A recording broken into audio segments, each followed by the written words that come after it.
Welcome friends. দীর্ঘদিন পরে লক্ষ লক্ষ কর্মী পেনশনারের জন্য সুখবর আসতে চলেছে, তাদের দাবি পূরণ হতে চলেছে। আজকে মিডিয়া এই আপডেটটি উঠে এসেছে, অবশ্যই দেখে রাখবেন, শেয়ার করবেন, চ্যানেল তুলে সাবস্ক্রাইব করবেন। আর দেখুন এখানে কি বলেছে, বিহার ভোটের আগে বাড়তে পারে ইপিএফ ন্যূনতম পেনশন। বিহারে বিধানসভা নির্বাচনের বৈতরণী পেরোতে কর্মী ইপিএফ গ্রাহকদের হাতিয়ার করতে পারে মোদী সরকার। রাজ্যের গুরুত্বপূর্ণ ভোটের আগেই বৃদ্ধি পেতে চলেছে মাসে ইপিএফের ন্যূনতম পেনশনের পরিমাণ। আপাতত এই প্রশ্নে তীব্র চর্চা শুরু হয়েছে। সরকারি সূত্রে জানা যাচ্ছে, কর্মী ইপিএফ পেনশন গ্রাহকদের দীপাবলির উপহার হিসেবেই সম্ভবত এই সংক্রান্ত বড়সড় ঘোষণা করতে চলেছে কেন্দ্রের বিজেপি সরকার। আগামী 11 এবং 12 অক্টোবর দুদিনের বিশেষ অচি পরিষদের বৈঠক ডেকেছে শ্রম মন্ত্রকের আওতাধীন কর্মচারী ভবিষ্যনিধি সংগঠন। সেই বৈঠকের অন্যতম আলোচ্য সূচিতেই স্থান পেতে চলেছে মাসে ইপিএফের ন্যূনতম পেনশন বৃদ্ধির মতন গুরুত্বপূর্ণ ইস্যু। এই মুহূর্তে মাসে ইপিএফের ন্যূনতম পেনশনের পরিমাণ মাত্র 1000 টাকা। শ্রম মন্ত্রকের এই বিষয়কে অত্যন্ত ইঙ্গিতপূর্ণ বলে মনে করা হচ্ছে। এ ব্যাপারে ইপিএফও অচি পরিষদের সদস্য শিবপ্রসাদ তিওয়ারি বলেন, একাধিকবার মাসে ইপিএফের ন্যূনতম পেনশন বাড়ানোর দাবি করা হয়েছে। আমি নিজে কেন্দ্রকে অনুরোধ করেছি যাতে এর পরিমাণ বৃদ্ধি করে মাসে অন্তত 2500 টাকা করা হয়। দেখা যাক শেষমেশ সরকার কী সিদ্ধান্ত নেয়।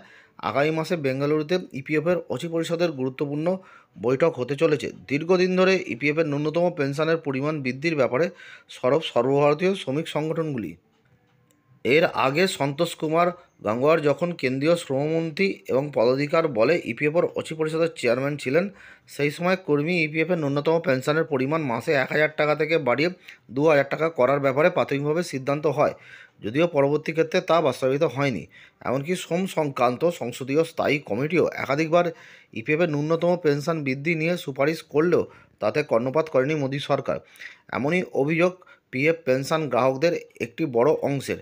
এর পাশাপাশি জানা যাচ্ছে, আগামী মাসে বেঙ্গালুরুতে ইপিএফের অচি পরিষদের বৈঠকে প্রভিডেন্ট ফান্ডের ইউপিআই এবং এটিএম পরিষেবা চালু হওয়ার বিষয় নিয়েও আলোচনা হতে পারে। দীপাবলির আগেই ইপিএফের নতুন এই দুটি পরিষেবা চালু হতে পারে।